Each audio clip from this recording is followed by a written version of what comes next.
We are not in the debt business. In fact, I think one of the big misses in our industry is that we believe we're in the business of selling and servicing debt products. But we're not in the debt business. We're in the real estate business. Why? Because our clients are in the real estate business.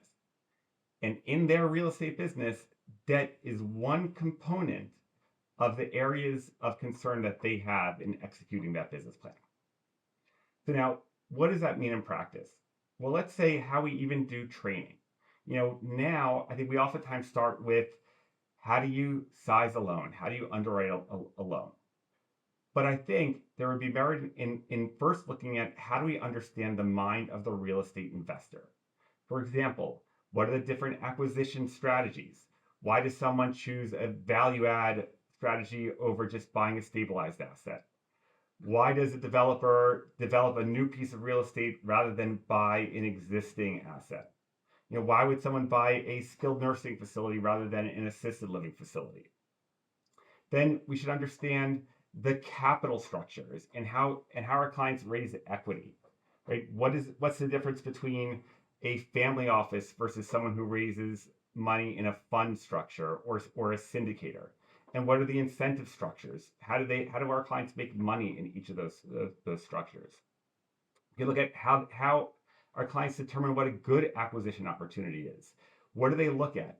The market dynamics, employment trends, construction supply pipelines. What makes for a good acquisition opportunity? Now, only after you have that understanding, you can go into, well, what's the role of debt in facilitating an investor's business plan?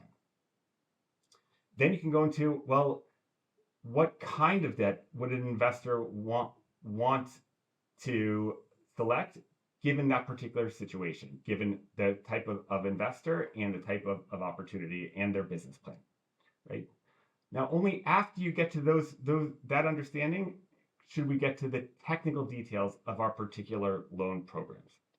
I think looking at us being in the debt business is a little bit akin to looking at the universe and thinking that the Earth is in the middle of it and the sun and the stars and the rest of the universe rotate around it, right? Not only does that limit your understanding of the universe, it limits your understanding of the Earth. And when we see our role as part of the real estate industry and not just the debt business, we can focus on what we can do to further enable the success of the business plans of our clients. More on that next time.